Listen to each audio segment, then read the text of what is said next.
Okay, so I just wanted to drop back in actually and show you this part of the process. This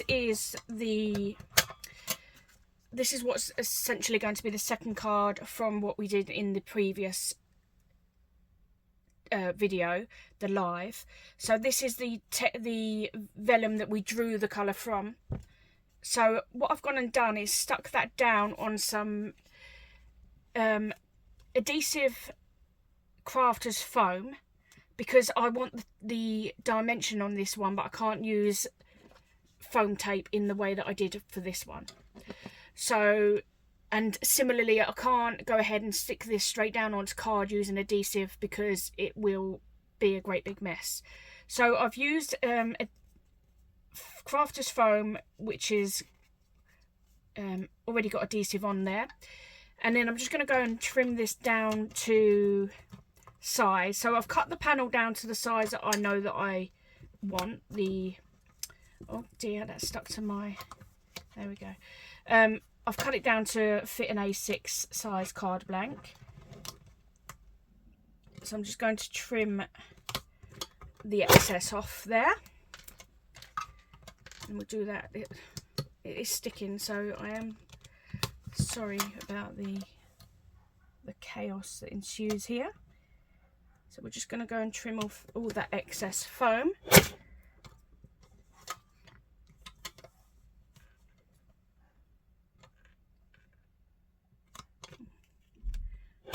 so, and then one last one. Get that straight. That's it. Oops. That's it. Okay. And then that's what we have. And then in the same way as before, I didn't prep, as I say, the sentiments that I wanted. I am, just for ease, I am going to go in and do the same as we did before. So I'm going to use the sparkly card.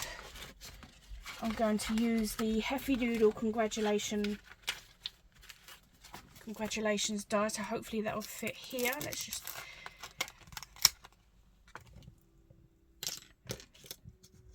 yeah, that'll do nicely.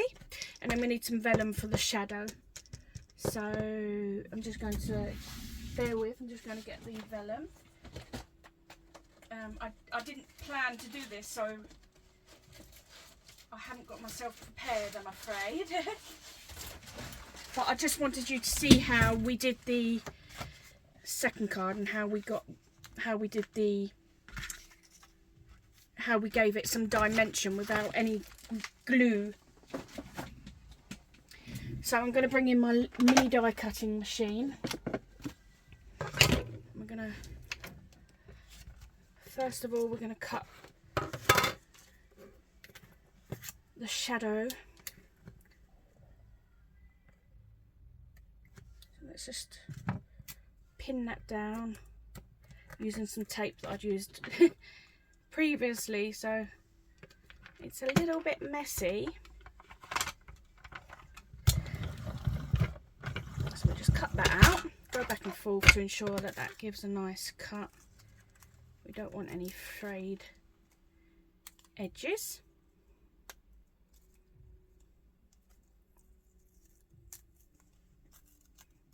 There we go, that's that part. And then line this up, stick it down, and this one, because it's a bit thicker than the vellum, just wheel that through several times, particularly in the ends where there tends to be less pressure. Hopefully that will suffice. We'll soon find out. Actually, that's come away really quite nicely, so let's just pop that there. You don't need to see all the... let's get rid of that. Okay. And then, as we did before, oh, we need to pop out all the little bits and pieces in the letters. Always have problems with the same parts, don't you, on particular dies? And that O is a real bugbear. It really feathers. It doesn't quite cut as it should.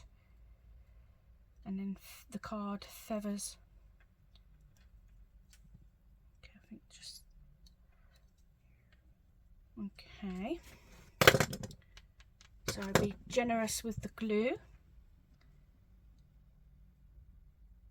when it comes out.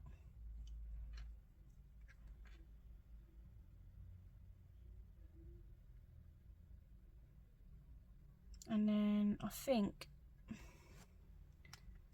we'll probably use the same sentiment that I used before to go with this one from Dani Doodles, which is, as you can see, it's still in a messy old heap from where I just did the live, but I did want to show you this. Oh, we've left part of the, that's it, the middle of the S out there.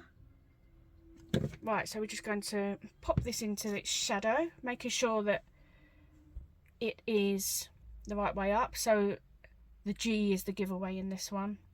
So we know that it's the right way up because the G is where we need it to be.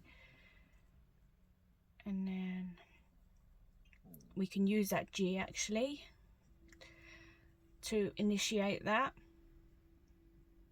Pop that down, move things around as you need them. And then we'll pop this onto our card blank using adhesive. Now we've already used the adhesive side for the vellum. Acetate, no, vellum, yes, right. I always get those two mixed up. Okay, apply your wet glue. This is fine because this isn't going to be seen.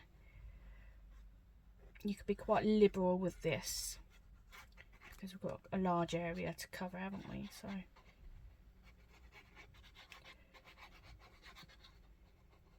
there we go. So this gives us a dimension. And actually now it's not so...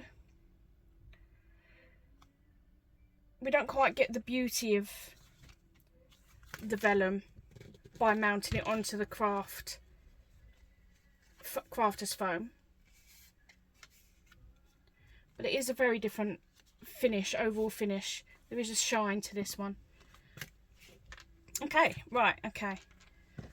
So again, apply the glue behind the congratulations, not on the vellum itself, because we don't want the glue to be visible. Or we want to avoid, at the very least, having as much on show as possible.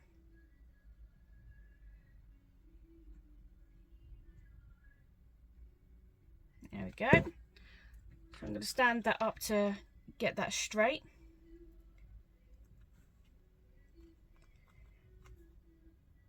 And line that up as before.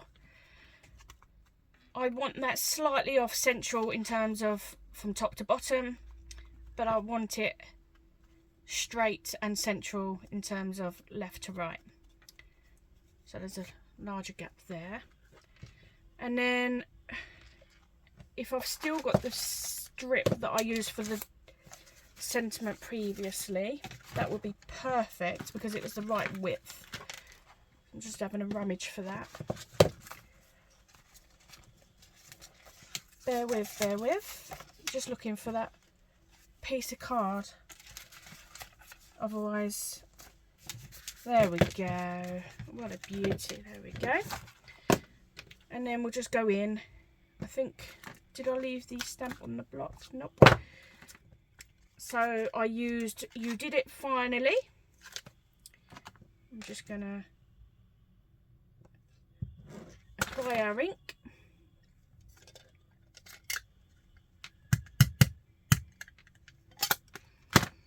And then stamp and hope that we get it straight.